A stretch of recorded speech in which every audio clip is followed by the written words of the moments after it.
We are very excited to run through the key findings of CDW Canada's Modern Workspace Survey, and really excited to kind of share some of those key insights and dig in. So my name is Brian Matthews. I'm the head of services strategy for cloud, modern workspace, and digital transformation at CDW. And me and the team were responsible for working with Angus Reid and some other parties to put the report together. So we're going to dive in and hopefully have a blast over the next 40 to 45 minutes. So from an agenda perspective, we're going to set the stage with what we're calling what to expect in 2026. We'll then intro the study, give you the background of the study, some of the key parameters and things that we use to design the study with Angus Reid, get into the key findings, which is really the meat and potatoes of the presentation, and then just a quick overview of some of the AI services portfolio that CDW has to offer if there's anyone looking to take action on some of the findings from today. So without further ado, let's dive in. So what to expect in 2026, why we're starting with 3 or 4 slides around what we're expecting and what to expect is really because it is what helped us design the survey. There are a million things that we could survey. There's a million different interesting things happening on planet Earth, but we really wanted to dig in and create relevant research that IT decision makers, business leaders could use to be more informed and to make better decisions in 2026. So this is not our research. As you can see, this is Gartner, and this is their top 10 strategic technology trends for 2026. So from my perspective, Gartner is one of the most reputable firms, has a lot of great insight into, different things happening, within the world of business and technology.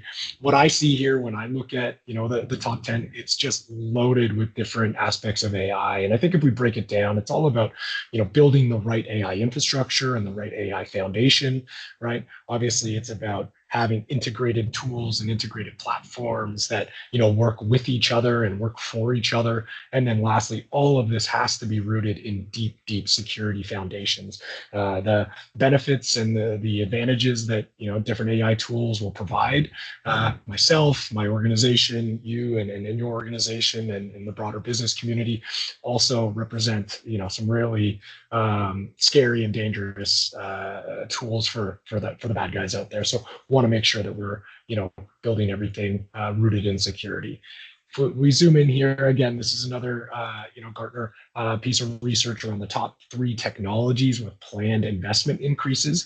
And this is really interesting to CDW and really interesting to me because it really helps us understand where are organizations looking at increasing the dollars that they spend. And it's less about the dollars themselves and more about what technology is going to be top of mind and going to be where they decide to allocate the resources. The other really important part of this specific story around investment and budgets is most organizations that we talk to and a lot of the research that is published talks about, on average, a modest single-digit increase in terms of IT budget for Canadian organizations. So when we think about the fact that a much larger investment is going to be made in these 3 areas, there's obviously going to have to be a reallocation. There's going to be areas that maybe need to be divested from. There may need to be platform consolidation, consolidation of tool sets, and obviously some hard decisions about where are we going to and where are organizations going to decide to invest their finite resources.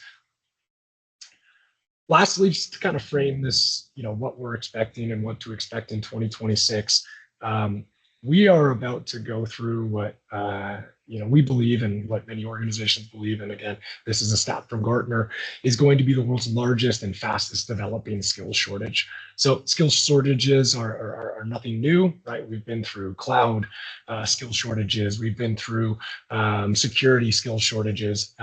So it's probably not a big surprise that AI is a very hot commodity, but it's also presenting some unique challenges. Part of the unique challenge is just the speed at which this is going to happen, right? Like, yes, AI has been around in many different ways for a long time. Gen AI obviously kickstarted by OpenAI and ChatGPT not too long ago. But the fact that we're going to be competing as an organization, as a business, as countries for these AI skill sets that are just they're not there. So when we talk to clients, what we think about is don't get into or don't plan to just, spend your way out of this. We don't believe it's even possible to spend your way out of the AI skill shortage that, is in the near future. It's just not feasible. And you can see some of the reasons there. I mean, hiring timelines, it takes a while to get a job description, to get a job requisition, to get, resumes vetted, especially when 500 people apply for a job, have your interviews, have your second interviews. So the hiring timelines just don't match AI's pace. And I think that's fairly obvious.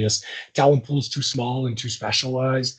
Um, if you chose to just go out and hire the best talent, you're going to be spending a lot of money. And whether it's AI and resources or any resources, obviously it's great short term if you can go get great resources, but they may not be as loyal long term. And then lastly, I think this is probably the most important piece. AI literacy is really contextual. So, there may be someone that has a lot of AI experience, maybe a lot of Gen AI experience. Maybe they've done some really amazing things. They've built some really cool agents within a prior, employer. That's good. Don't get me wrong, but that doesn't mean they can step into CDW or step into any organization and immediately have impact, because they don't have the context that someone that comes from within an organization may have. So again, we really think, and some of these predictions and statistics that we were seeing out market really helped frame what we wanted to measure, what we wanted to study, and what we wanted to survey in the CDW Canada Modern Workspace survey report. So now that we've set the stage, right, hopefully we've got everybody's attention and then maybe a little bit of interest. Here it is, the Modern Workspace Survey report. So this was surveyed in kind of third quarter of 2025. The survey was released, or the findings were released about 2 months ago. The team and I have been, talking to lots of customers, lots of events, lots of different keynotes, all those types of things, and we're really excited to start 2026 with this webinar. So I had mentioned earlier, this was in partnership with Angus Reid. This is Canadian-only survey respondents. So obviously, there's lots of information out there, lots of data out there. Sometimes it's hard to find Canadian-only up-to-date information, and that's obviously very important to CDW Canada. A broad mix of entities. So within the public sector, whether it be education, healthcare, government workers, obviously within the private sector, whether it be, retail, whether it be, oil and gas, whether it be finance, there's lots of industries represented. And I'll make this point in a bit, but I'll also make it on this slide.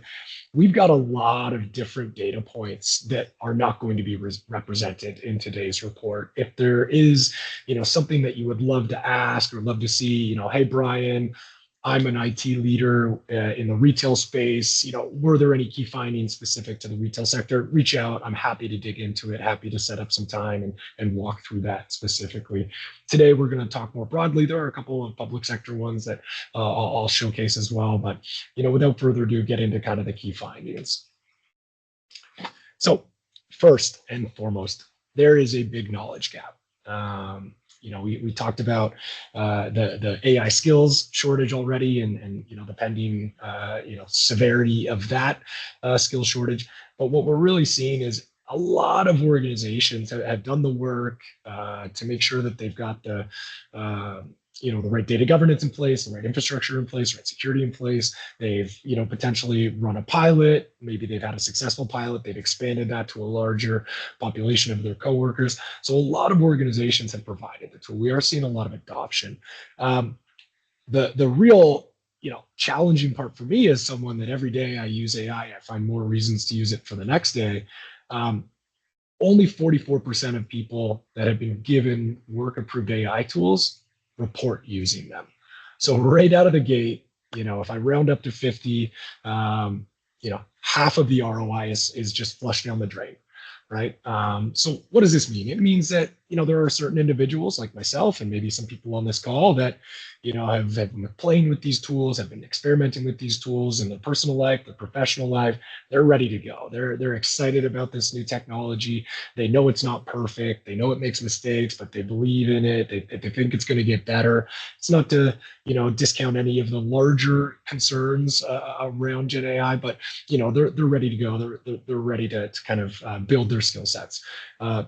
What we have to recognize is that there is a population that is, not that. They are worried, they're concerned, they've got a lot of heightened emotions around it, and even though their employer has provided them with those tools, they are very hesitant to use it.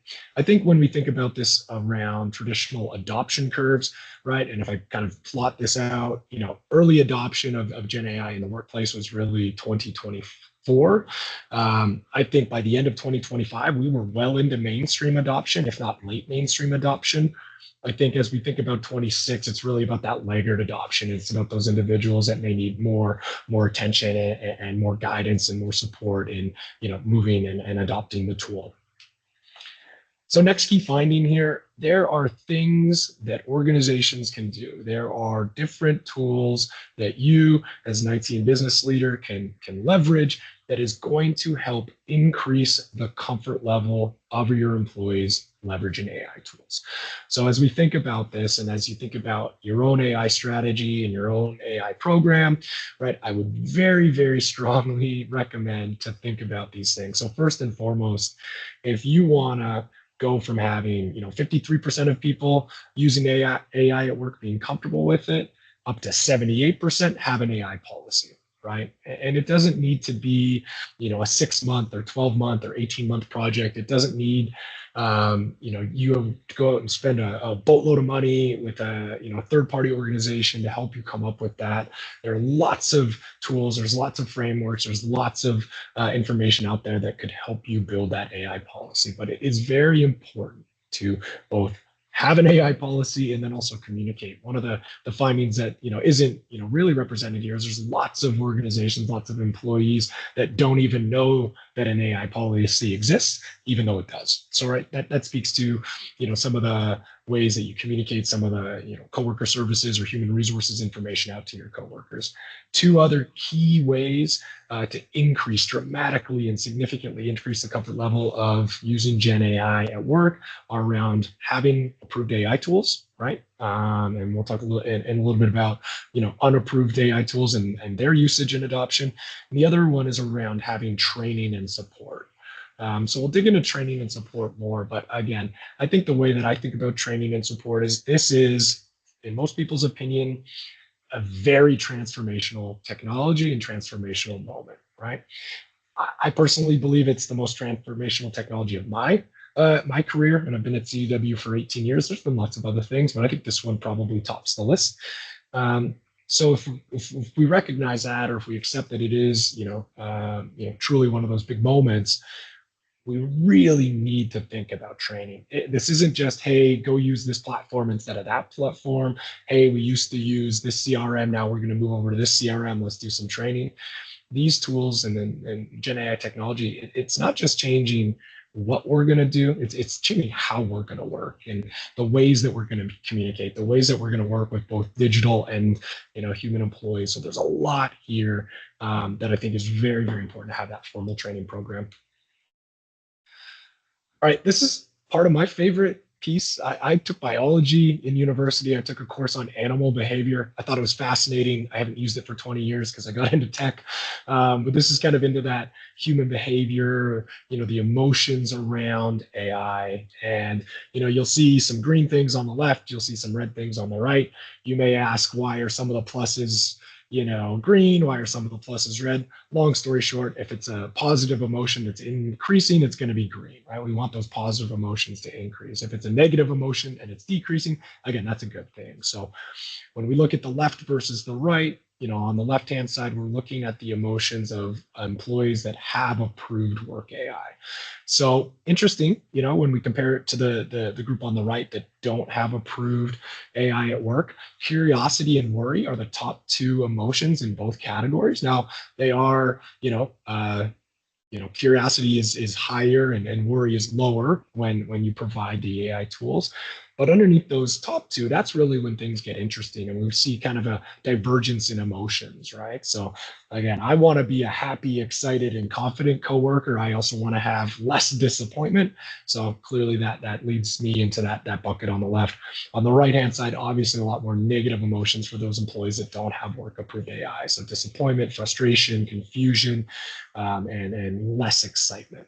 So as we think about this again, this is a very emotional moment. There are a lot of headlines. There, are a lot of clickbait things that are put out every day. We all consume information in little snippets, and many of those snippets are, designed to get us really elevated. I'm not here to tell people how they should feel. Everybody gets to make that decision on their own. But again, hopefully, this articulates that if you take certain steps and if you do certain activities, you're gonna, increase the positive emotions as it relates to AI. So digging into training, I don't think there is a bad way that someone can train.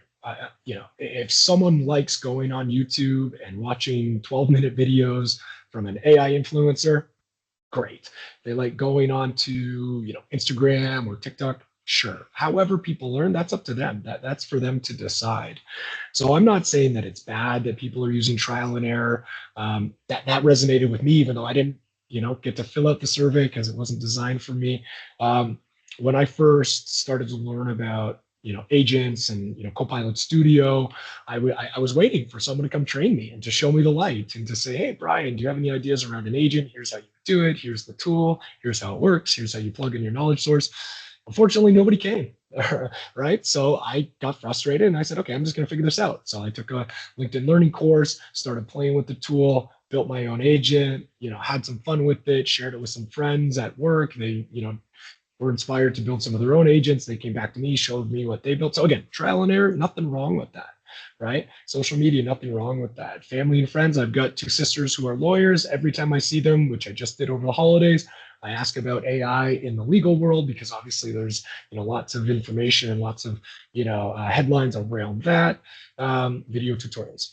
So again, I'm not here to argue these top five. My issue is that formal AI training should be the number one answer, right? We should do formal training at work if you have decided to roll out AI tools, and then we should encourage everybody else to learn in the way that they, learn the fastest and most effective. So, again, among those 39% of employees using non-approved AI tools at work, this is kind of how they're learning.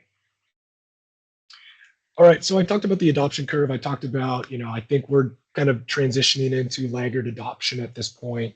So we'll kind of dig into that and talk about how are we gonna, get everybody across the finish line. So, this key finding is around motivators are losing traction as remaining non-users become harder to sway. So, last year when we had, a pretty good split, three-way split between people that had adopted, people that weren't sure in the middle, and then people that were really strongly against it.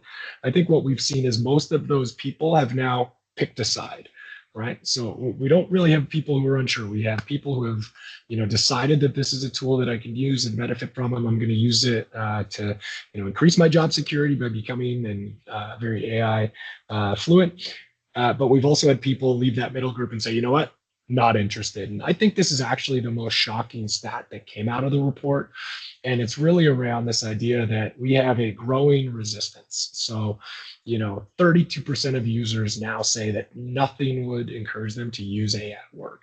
And that's up from 22% in November of 2024. Right. So again, if I just sit there and think about it, I keep finding new ways to use AI.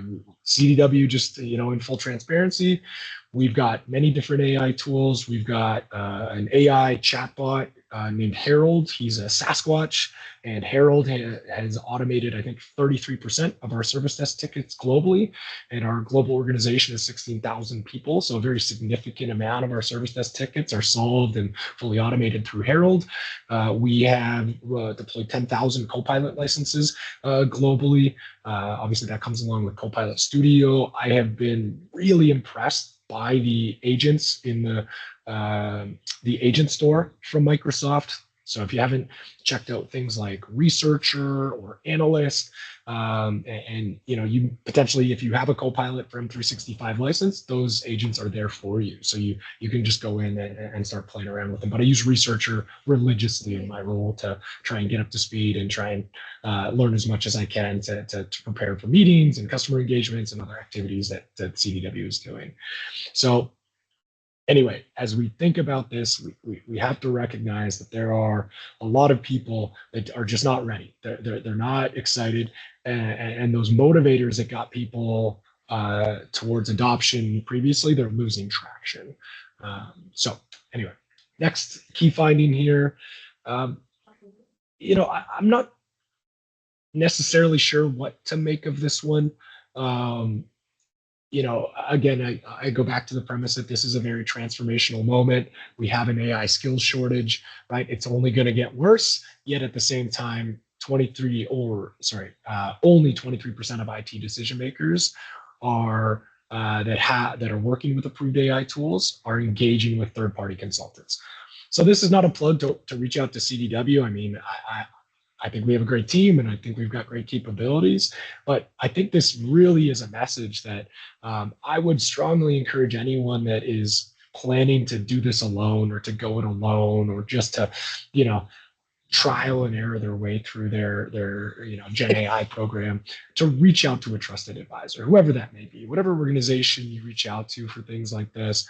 I would encourage you to engage, learn from their own mistakes. Like CDW's made mistakes, we're happy to share those and learn. We also work with organizations all over Canada every day with their AI programs. So we've seen the Gen AI adoption from a lot of different angles. So again, I think it's important to reach out, find expertise, find help, and not go it alone. All right, so I talked about there's a couple of public sector findings, and I wanted to keep these in here. I did a education summit a couple of months ago, shared some findings. So I know many of the customers here on the call today may not be from the education or public sector, but I wanted again to use this as an opportunity to share if there are specific verticals that you'd love to see if we have some extra insight or data into. I'm happy to meet with you, and the team is happy to meet with you. But again, interesting enough, the private sector really led the way in 2024 around adoption. They were way out ahead of the public sector in terms of public sector organizations releasing approved Gen AI tools. In 2025, the public sector pretty much caught up. Now they're still slightly behind, but not really a statistical significance there. And if you look at it, it's up from 20%, 1 in 5, all the way up to 50%. So, as a Canadian citizen, I'm excited to see, the power of Gen AI unleashed in the public sector. The other interesting thing here, and it was, mostly around that public sector event that I did, but there's some other pieces here. Non-approved AI tools, whether it's ChatGPT, Grok, DeepSeek. If you're not measuring what tools your organization is using, and you haven't released approved AI tools, more than 50% of people are using unapproved AI tools. Or sorry, 39% of all respondents are using unapproved AI tools. Now that's an improvement from 2024. It was 51% in 2024, 39% in 2025. So we want to see that number continue to go down. Faster the better, in my opinion, for data governance and security reasons. But interesting enough, we see 3 categories here at the top of the list in terms of organizations and or roles using unapproved AI. So first and foremost, public sector is ahead of the private sector in unapproved AI usage. The education space, the employees within our education system, and that's not students, it's not educators, it's the facilitators. It's 51%, but what's probably relevant and hopefully eye-opening to everybody on this call is senior level and executives are 45%. Right, so they are a significantly higher adoption of unapproved AI tools. Now, again, I don't have a theory that I want to spitball out there, but what I would say, and I think what everyone would agree with, is the senior and executives within your organization probably have access to the most private, sensitive, and information that you absolutely would not want to see being used to train a public LLM or a public tool. So make sure you're checking what tools everybody's using. If you haven't rolled out AI, definitely start to think about what that program looks like for you. All right, so those were the key findings. ran through those pretty quick. Wanted to just briefly end with two last pieces. So first, CDW has a lot of different AI services.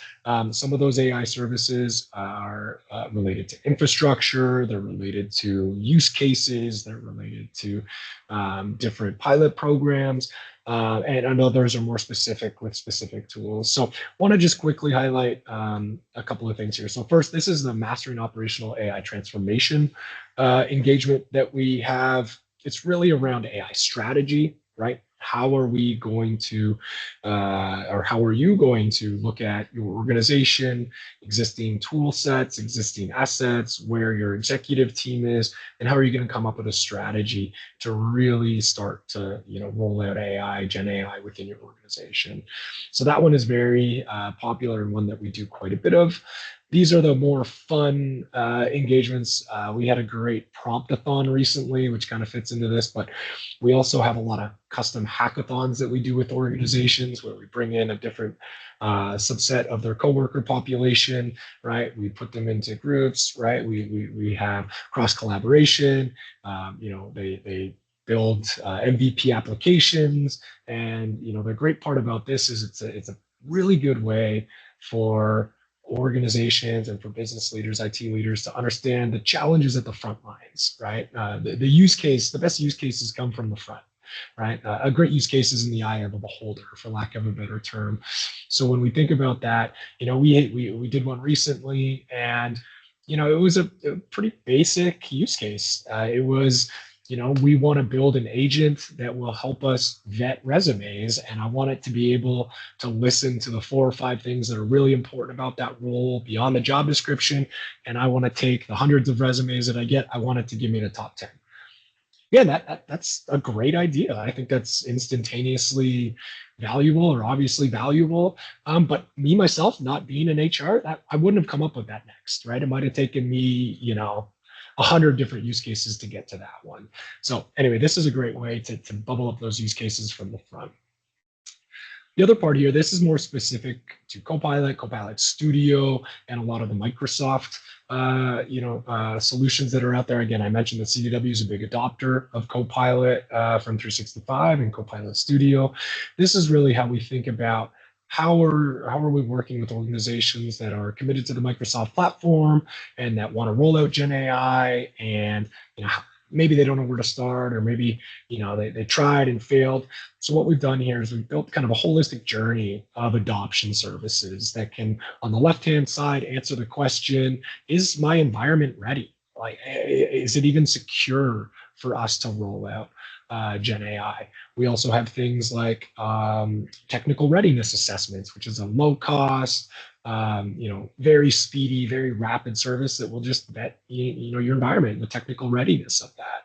Once we've got the environment, the technology, the security, data governance all in place, then we really start to think about adoption, right? How are we going to make sure that people understand how to use the tools, are using the tools properly, getting the most value out of the dollars that they spend? And then over on the far right-hand side, that's really when you start getting into agentic. Microsoft uses the term frontier firm, where, you've got, agents that report to agent bosses, and, really, exciting futuristic type things. But again, just a holistic journey of AI adoption services specifically for the Copilot and Microsoft platform. Lastly, I mentioned this earlier. This was a multi-customer event we did right before the holidays. It was in the Microsoft office in downtown Toronto. And last I checked, I think we're excited to replicate this across multiple cities in 2026 across Canada. This was great. We had a couple of our top AI thought leaders and Copilot thought leaders at this event.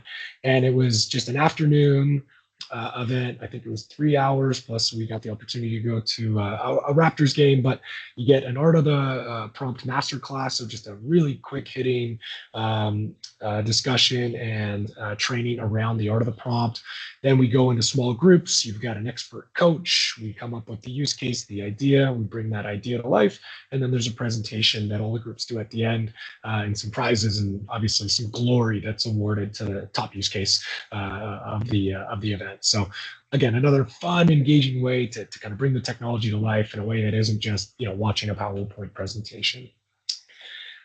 Last thing I kind of want to end with, this is my, CDW, obligation as someone who's been here for 17 years. I'm very proud of my organization and definitely very proud of what we've done around AI. You might be asking, hey, Brian, every company I talk to is telling me that, they're an AI expert, that they have, great AI services, and I'm sure they do, right? So I wouldn't discredit any of those. But here's what I believe makes CDW different from an AI perspective. So I talked already about the Copilot rollout that we did with 10,000 employees globally, and the productivity gains that we've seen. There's a link there to an article that was published on the Microsoft site. But I think under the covers, even right when Microsoft made their initial investment into OpenAI, which then led to Copilot, CDW, in my opinion, was at a bit of an unfair advantage. And the unfair advantage is we had a lot of the foundational building blocks that are very, very important for AI adoption already in place. So first and foremost, security. We've got a great security team. If you've worked with them, you've probably seen it. If you haven't, I would encourage you to engage with our amazing cybersecurity team all over Canada, whether it's from a risk advisory perspective or a physical security perspective. Just a great team, and that team's allowed us to really make sure that everything that we build from an AI perspective and a Copilot perspective is rooted in security. Top right there, proven track record in AI. We are one of the NVIDIA's top partners globally. We've won their Partner of the Year award multiple times. We've got a massive high performance compute business. I think at last check, 6 of the 20 largest supercomputers in Canada were designed and delivered by CDW Canada, which is obviously something that we're really excited about. So we've got the ability to help with large scale AI infrastructure, and then also other options like cloud and all that kind of great stuff. From a Copilot perspective, again, maybe you don't buy my security message or our proven track record message. This message came from our clients, and it came from clients of all of Microsoft's partners in Canada. The average CSAT score from a Copilot services engagement nationwide was 4.2 out of 5, as measured by Microsoft. CDW's was the highest in the nation with 4.8. So we significantly outperformed from a CSAT perspective. And obviously that's, at the end of the day, it doesn't matter what I say, what I show, what I tell you. The voice of our customer is obviously the most important. And then lastly, world-class partnerships. Talked about Microsoft and NVIDIA already, but it goes across AWS, Intel, Dell, the infrastructure players, HPE, NetApp, and obviously lots more. So that's our what makes us different from an AI perspective. So just to wrap, if you found insight in our modern workspace report, I would just let you know that CW is really committed to Canadian only research. There were 2 other pieces of research that we published last year. This was charting the course hybrid multi-cloud strategies and AI adoption in Canada. So more broad AI adoption versus the Gen AI report that I showcased earlier. The link is there if you want to dig into that. And then probably our most extensive research of the year, and I think it was our 10th annual last year, cybersecurity survey. So, if you or other members of your team haven't seen some of this research, I would definitely encourage you to take a look. And then, we're looking to, release new studies in 2026 that kind of build off, the last couple of years and, continue to give us great baseline and allow us to see the trends and where things are going. So just to close out, I'll put up the QR code for the Unlocking AI Potential report that I discussed today and the key findings. So you can check out the QR code. If it's not working for any reason, reach out to myself, brian.matthews@cdw.ca, or your account team, and they'll happily provide it. I know that I went through a lot of things there. I haven't looked at the chat once, but I had a teammate that was going to stop and tell me if there were anything in the chat, which doesn't look like there is. So with that, I would just say thank you for spending some time with us this afternoon. Hopefully this was valuable time and there was some insights there that can help you design, implement, and execute your AI strategy within your own workplace. So with that, thank you very much, and I hope everybody has a fantastic day.